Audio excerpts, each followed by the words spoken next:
तो ये जो इंडस वाटर ट्रीटी को लेकर जो एक फांस है भारत और पाकिस्तान के बीच, पहली बात तो आप इसको किस तरह से देखते हैं?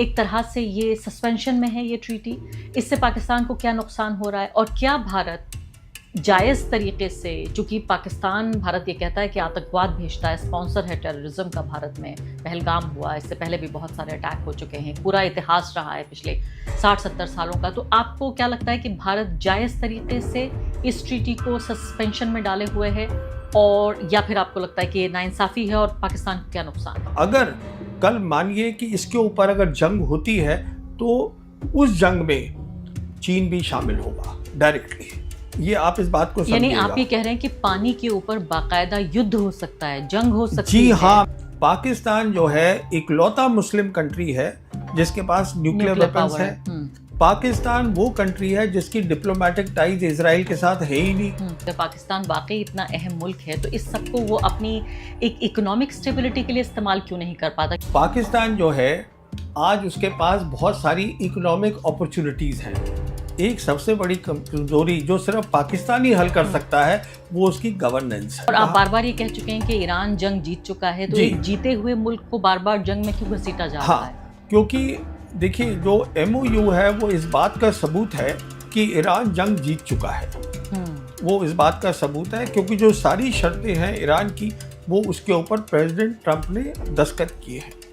आप यकीन जानिए, जिस वक्त मैं ईरान के रास्ते में थी और मस्कत से जब ईरान सफ़र कर रही थी, तो उसी वक्त हमने वहीं गल्फ ऑफ ओमान में, हॉर्मुज़ है, रोंगटे खड़े हो गए और सारे लोग उस वक्त उस एयरप्लेन में जाके खिड़कियों में देखने लगे कि देखें तो आखिर कि वो हॉर्मुज़ क्या चीज़ है।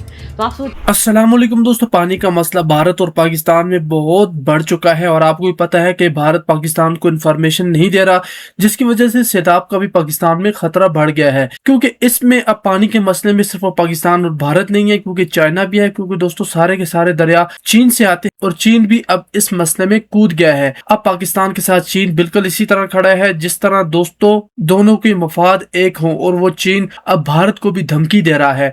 चीन दोस्तों ये भी कह रहा है कि अगर पाकिस्तान का पानी बंद होता है तो फिर भारत का भी बंद होगा। और खुद सोचें कि अगर चीन पानी बंद करके एक पूरा सैलाब भारत की तरफ छोड़ दे, दोस्तों भारत के तो लग जाएंगे, क्योंकि भारत की सारी नदियां चीन के तिब्बत से निकलती हैं, जो उनकी सबसे ज्यादा मुकद्दस नदी है जिसे कहा जाता है गंगा, वो भी कैलाश से निकलती है। और दोस्तों कैलाश का जो पहाड़ है वो भी तिब्बत में आता है। सारे के सारे दरिया जो हैं वो सारे के सारे चीन से आते हैं। ब्रह्मपुत्रा, उस पर तो चीन बहुत बड़ा डैम बना रहा है, और डैम का पानी दोस्तों अगर वो खोल दें तो भारत ये समझे कि एक तरह से डूब ही जाएगा। तो फिर वीन सहानी भी ये कह रहे हैं कि चीन और पाकिस्तान पानी के मसले पर एक है। और दोस्तों भारत ने ये जो नई वार शुरू की है, इसमें भारत का बहुत बड़ा नुकसान होगा, क्योंकि ISPR ने भी कहा था कि कश्मीर हमारा है और कश्मीर के जितने भी दरिया हैं, यानी 6 जो दरिया हैं, सारे के सारे जो भारत को जा रहे हैं इंडस वाटर ट्रीटी को तोड़ते हुए, तो दोस्तों वो सारा का सारा पानी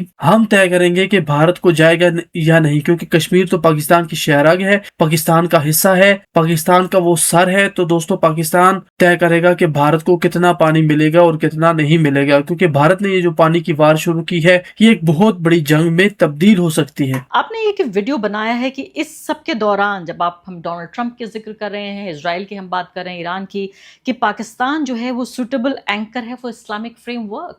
तो क्या इस्लामिक नेशंस की आप बात कर रहे हैं? और पाकिस्तान के बारे में तो पिछले दिनों खबरें ये छप रही थी कि वो इतने क्राइसिस में है कि बैलेंस नहीं कर पा रहा है। इधर जब हुतीज ने हमला किया सऊदी अरब के ऊपर, और अगर सऊदी अरब वापस हमला करता है ईरान के ऊपर, और ईरान यानी हुतीस का हमला माना जाएगा कि ईरान का हमला हो रहा है सऊदी अरब के ऊपर, तो पाकिस्तान तो इतने क्राइसिस के सिचुएशन में फंसा हुआ है, वो जो तराजू लेके बैठा है वो अक्सर ही हिला जा रहा है। तो वो ऐसे में कहाँ लीडर बन जाएगा?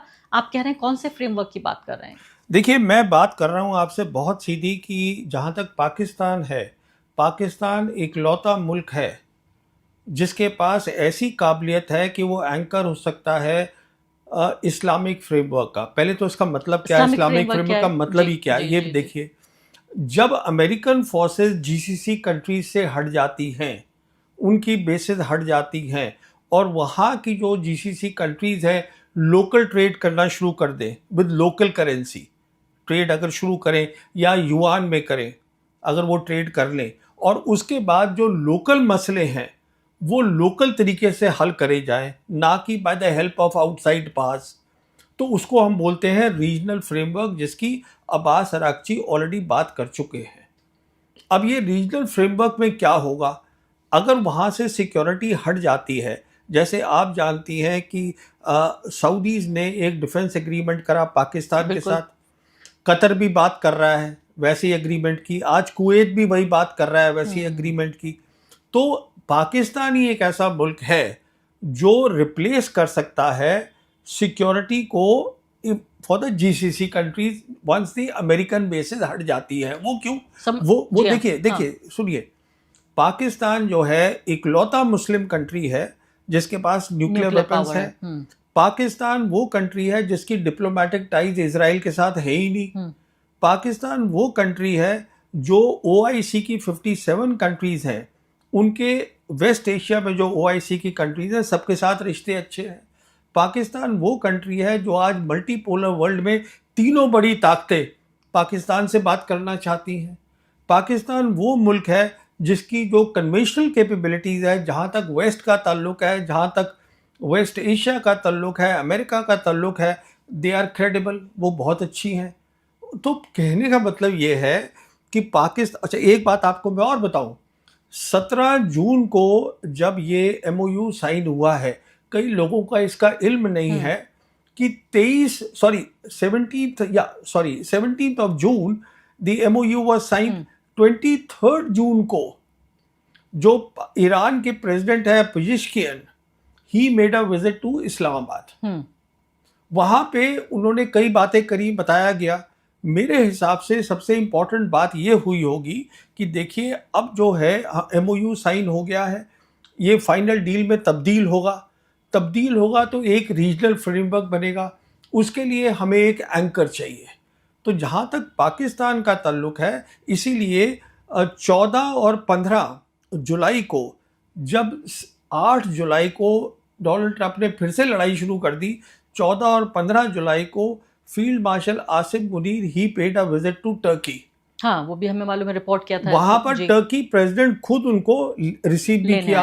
सो they have discussed various, because they have. आपकी बात मैं समझ रही हूँ, आप जो जिस तरह से ये पूरा नक्शा आप खींच रहे हैं, अगर पाकिस्तान वाकई इतना अहम मुल्क है तो इस सबको वो अपनी एक इकोनॉमिक स्टेबिलिटी के लिए इस्तेमाल क्यों नहीं कर पाता? क्योंकि अभी भी देखिए आप, इस पूरे जंग के दौरान भी यूएई ने इस बात को लेकर धमकी दे दी कि हम पैसे आपसे वापस ले लेंगे जो हमने आपको लोन दिया है। सऊदी अरब और पाकिस्तान के बीच भी सारा का सारा कर्ज को लेकर ही पूरा ये मामला है कि किस तरह से जो पाकिस्तान है वो सऊदी की जो आर्मी है उसको ट्रेन भी करता है। इनके बीच डील भी इस तरह की हुई कि अगर एक पे हमला होता है तो दूसरे पे हमला माना जाएगा, जिसको काफ़ी मजबूत डील माना गया। और इसीलिए तो इतना परेशान है पाकिस्तान के, इधर तो उसको सऊदी अरब को संभालना है जिससे उसको पैसा मिलता है और जिसके साथ उसकी डील हुई है, और दूसरी तरफ डोनाल्ड ट्रंप, दोनों एक दूसरे के आमने सामने हैं। डोनाल्ड ट्रंप यानी इधर ईरान को संभाले तो सऊदी परेशान, सऊदी को संभाले तो इधर अमेरिका परेशान। इसको मैं सिंप्लीफाई कर देता हूँ, आपकी बात को मैं सिंपल टर्म्स में बता देता हूँ क्या है।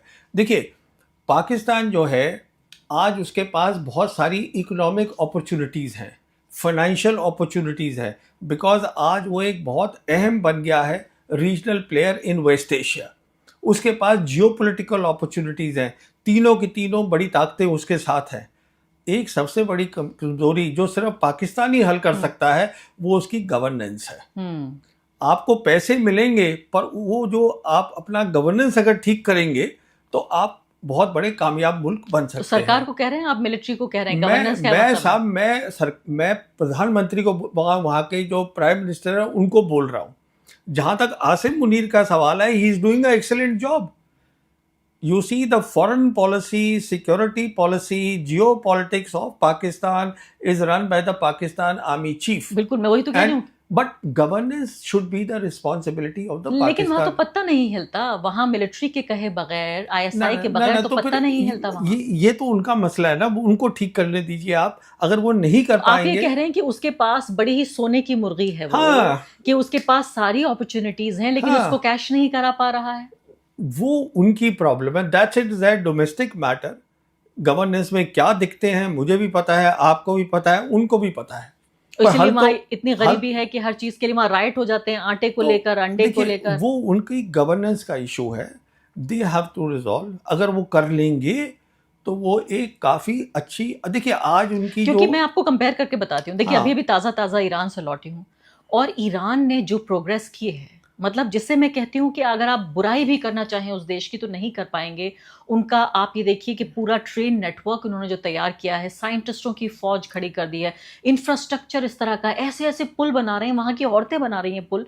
लेकिन यही अगर आप पाकिस्तान में देखें तो जो हमारे पास रेलवे है वो उनके पास भी थी, उन्होंने तो खत्म ही कर दिया। अंग्रेजों ने जो देखिए रेल बनाई उसको भी तबाह कर दिया मैं उन्होंने। वही आपसे कह रहा हूँ, अभी जैसे सी पैक उनके पास आया था, हम्म।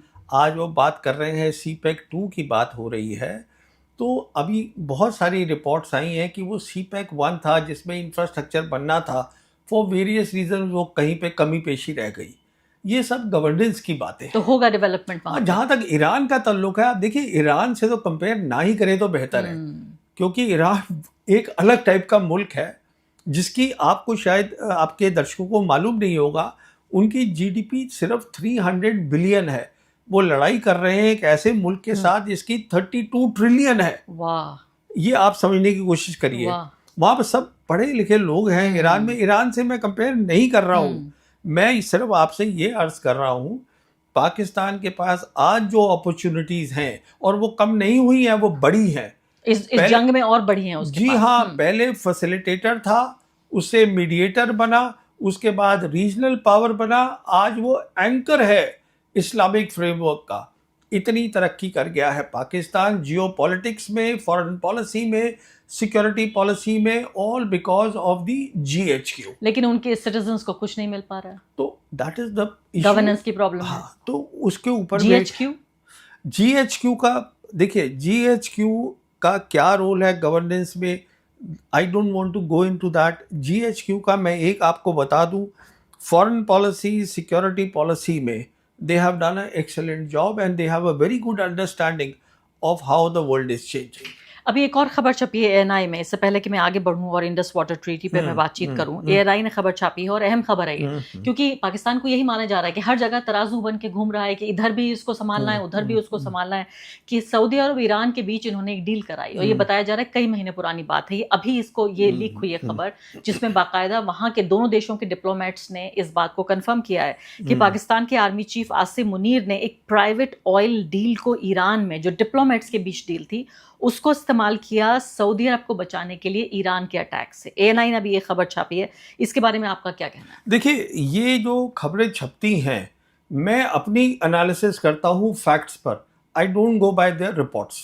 मैं ज़्यादा इनको अहमियत देता नहीं हूँ, पर मैं आपको सिर्फ इतना बताना चाहूँगा कि आज जो है पाकिस्तान जो पब्लिकली कह रहा है वो एक बात है, अदरवाइज पाकिस्तान जो बैकडोर में या मतलब पब्लिक के उसमें नहीं बोल रहा है, सऊदी से, ईरान से, वो सब पाकिस्तान की बात मान रहे हैं और इज्जत कर रहे हैं। मैं ये आपसे कहने की कोशिश कर रहा हूँ, क्योंकि ईरान को भी देखिए, MOU जो है, MOU को उन्होंने नाम ही दिया है इस्लामाबाद MOU।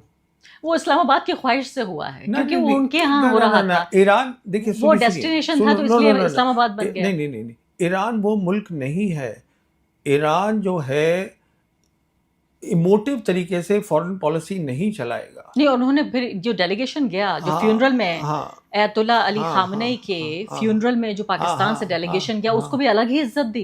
तो और इतना हाई पावर डेलीगेशन के आर्मी चीफ और प्राइम मिनिस्टर दोनों ही पहुंच गए थे। वही तो आपसे कह रहा हूँ ना। अभी एक और खबर आई थी कि उनके जो ईरान के इंटीरियर मिनिस्टर हैं, वो भी 2 दिन पहले इस्लामाबाद में थे। तो ठीक है, इंटीरियर मिनिस्टर हैं तो वो बॉर्डर की भी बात हुई, लेकिन इस सब के अलावा इन्हें जरूरत भी है। जैसे ईरान जो है बिजली भेजता है पाकिस्तान को, ये उनकी बराबर डील है, क्योंकि देखिए पाकिस्तान, आप जो बातें कह रहे हैं सही हो सकती हैं और सही होंगी जब आप कह रहे हैं, लेकिन इसके साथ साथ अगर उनका इकोनॉमिक ढांचा देखें आप, तो वाकई पाकिस्तानी अवाम के साथ भी कितना बड़ा जुल्म है ये कि उनकी हुकूमत इकोनॉमिकली पूरे तरीके से ढांचा चरमरा रहा है, लोगों के पास रोजगार नहीं है। आप सोचिए, इकोनॉमिक राइट्स हो रहे हैं, ज्यादातर आबादी दूसरे मुल्कों में जाके काम करती है।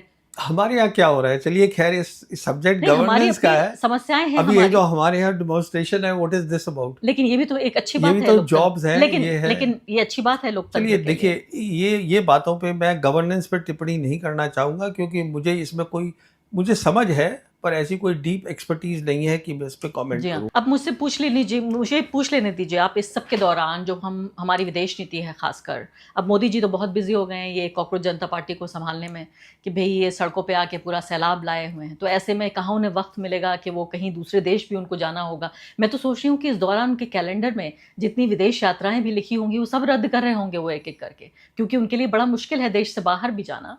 तो ये जो इंडस वाटर ट्रीटी को लेकर जो एक फांस है भारत और पाकिस्तान के बीच, पहली बात तो आप इसको किस तरह से देखते हैं?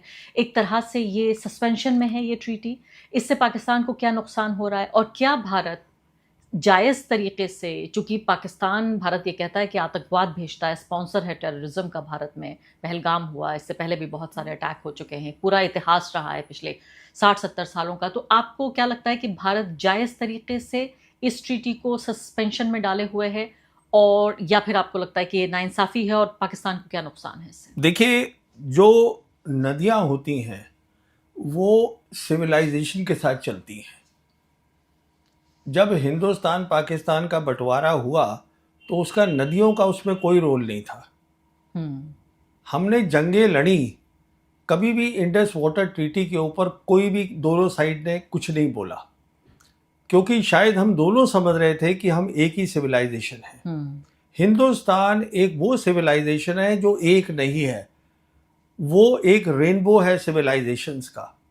यहाँ पर वैदिक पीरियड है, हिंदू किंगडम्स रही हैं, मुगल एम्पायर रहा है, ब्रिटिश एम्पायर रहा है, सब रहे हैं यहाँ पर, and that is what India is.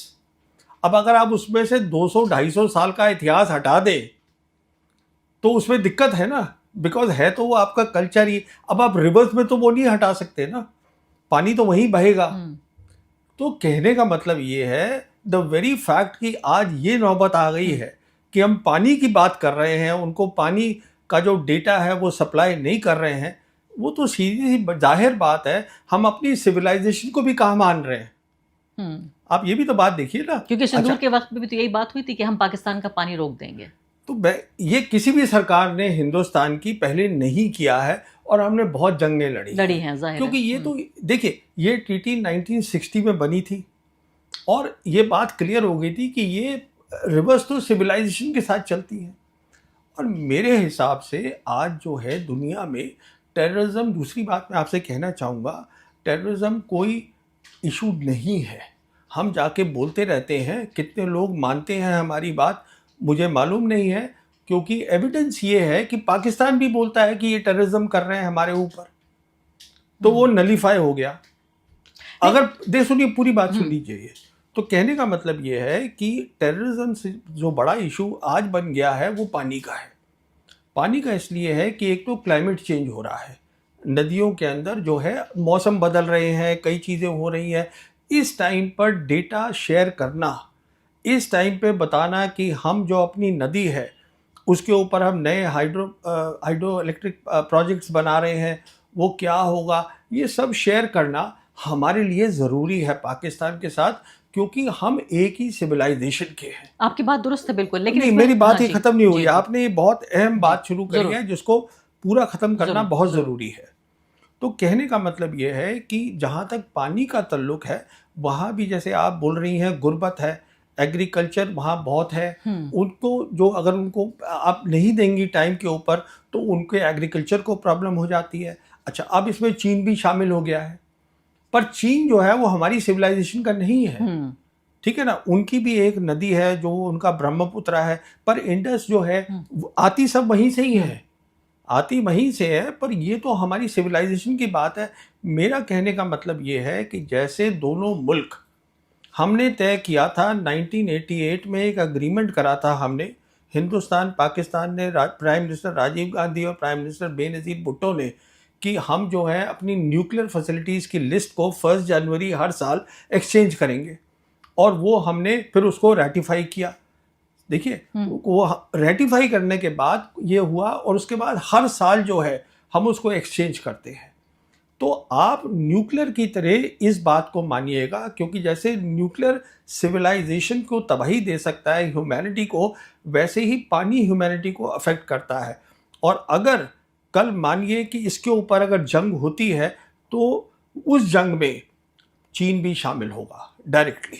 ये आप इस बात को यानी आप समझिएगा। ये कह रहे हैं कि पानी के ऊपर बाकायदा युद्ध हो सकता है, जंग हो सकती जी है हाँ, मैं और हिंदुस्तान और पाकिस्तान के बीच, और अगर जंग होती है तो उसमें चीन भी उसका पार्ट बन जाएगा। जब टेररिज्म पे जंग हुई थी, ऑपरेशन सिंदूर सिंदूर हुआ था, उस समय चीन डायरेक्टली शामिल नहीं हुआ था, लेकिन मदद सपोर्ट कर किया रहा था। था। हाँ बिल्कुल। मैं आपसे ये कह रहा हूं, और ये एक इशू है जो मुझे रात को बहुत चिंता कर, I get worried because I know cat water wars can turn into a hot war, और उस वॉर के अंदर China will get directly involve, क्योंकि वजूद का सवाल है, पानी तो वजूद है। अरे साहब, पानी की बात है।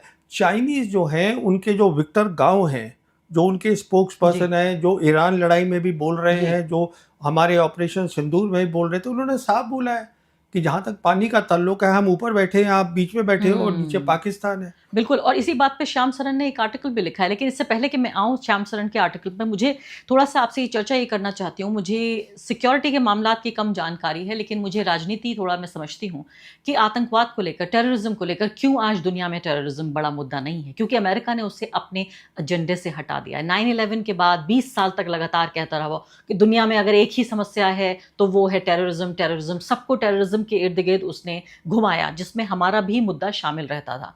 फिर ओबामा साहब आए, वो क्लाइमेट चेंज का जिक्र करने लगे। अब इनके लिए, डोनाल्ड ट्रंप के लिए वो मुद्दा नहीं है, तो इसलिए वो रेडार से गायब हो गया।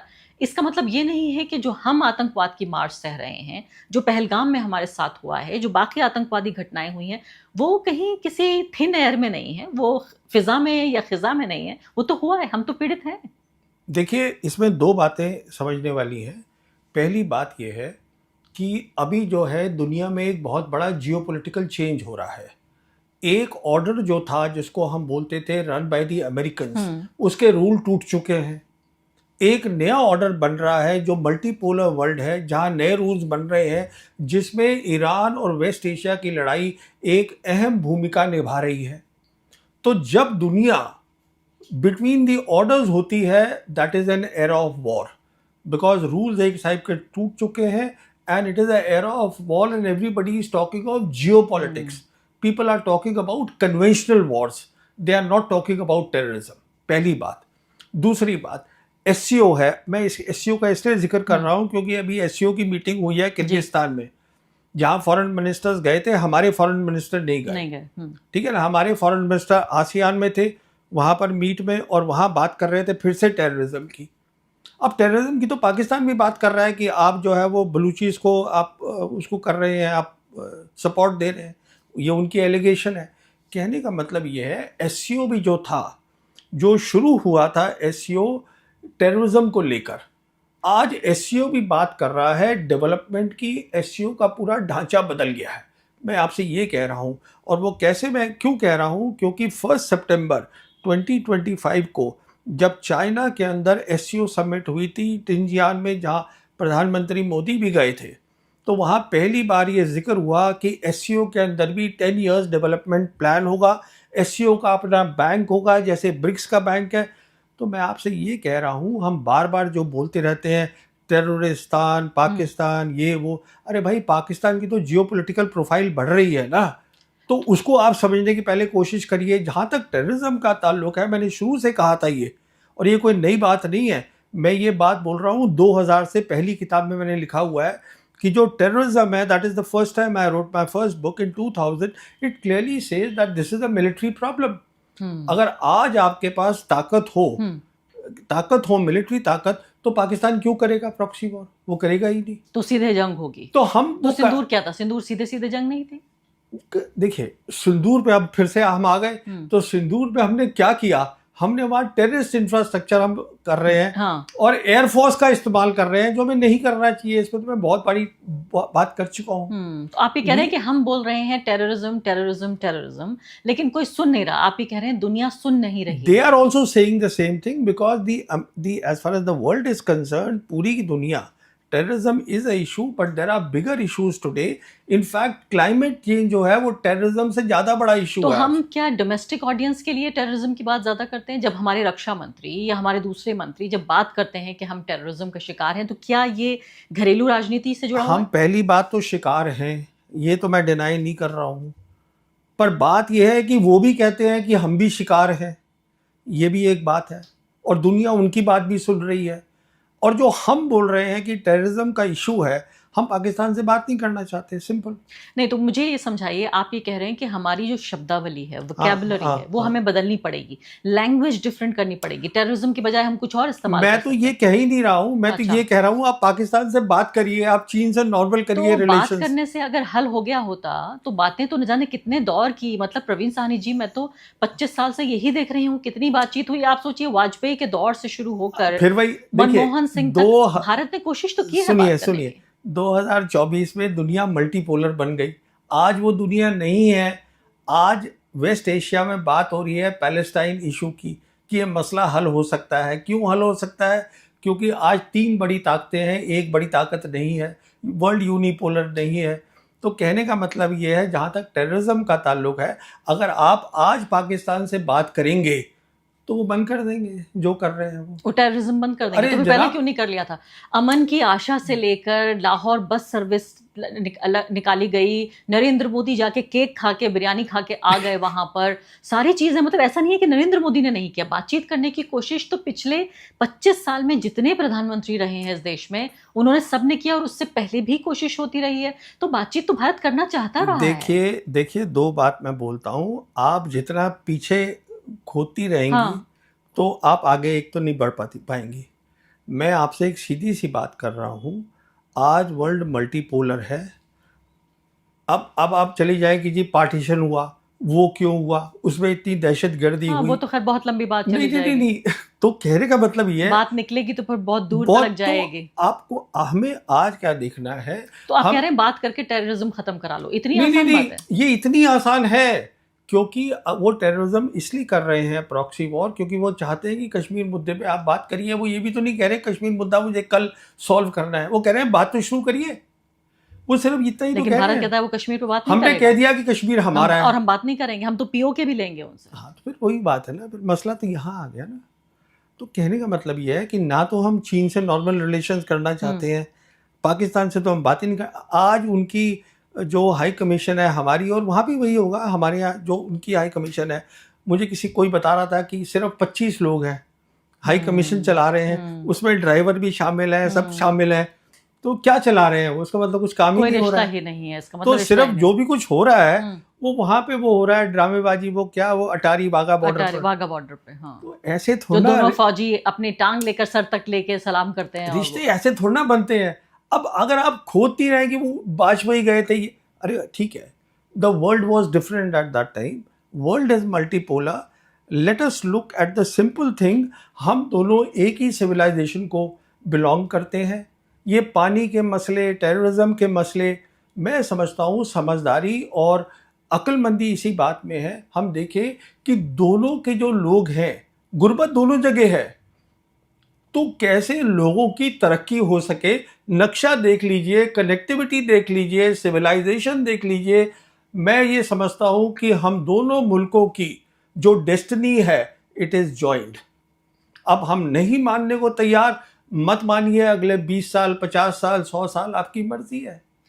तो टेररिज्म पाकिस्तान इसलिए कर रहा है क्योंकि वो चाहता है कि भारत को बातचीत की टेबल पर लाया जी जाए। हाँ। अब मैं इंडस वाटर ट्रीटी का जिक्र कर हाँ, लेती हूँ कि करिए। इतने इनह्यूमन एनवायरनमेंट में जहाँ बात हो रही है कि भाई आप किसी देश का पानी रोक देंगे, हाँ, यहाँ की बात हो रही है, तो पहली बात तो आपने कहा, मैंने आपसे पूछा कि क्या नहीं, जायज हम है पानी, भारत का, हाँ जी बोलिए, या sorry। नहीं जायज है, वो सवाल, उसका जवाब भी मुझे नहीं मिला। दूसरी बड़ी बात यह है कि यहाँ 2 आर्टिकल महत्वपूर्ण छपे हैं पिछले कुछ दिनों में ही, जिसमें श्याम सरन ने कहा है कि हमारा ये दोहरा रवैया होगा अगर हम चीन उस जगह बैठा है हमारे ऊपर जहां से पानी का फ्लो वो रोक सकता है, और हम उस जगह बैठे हैं जहां हम पाकिस्तान का फ्लो रोक सकते हैं। तो अगर हम चीन से वो सहने को तैयार नहीं है, तो वो दुख या वो जख्म हम पाकिस्तान को क्यों दें? ये महत्वपूर्ण बात है। लेकिन दूसरी तरफ जो सैयद अकबरुद्दीन हैं, जो यूनाइटेड नेशंस में भारत के परमानेंट रिप्रेजेंटेटिव रह चुके हैं और बड़े ही टॉप क्लास वो एक डिप्लोमेट माने जाते हैं, उन्होंने कहा है कि वो कहते रहेंगे इंडस वाटर ट्रीटी, आप आतंकवाद पे अड़े रहिए। तो किसका, दोनों का जवाब देना नहीं, मैं कह रही चाहिए। हूँ कि ये जो थॉट, दो थॉट प्रोसेस ना ना हैं। ना ना देखिए, श्याम सरन जो है वो समझदारी की बात कर रहे हैं, लेकिन अकबरुद्दीन सरकार की बात कह रहे वो हैं, सरकारी मुसलमान है। तो इसका मतलब सरकार यही सोचती है।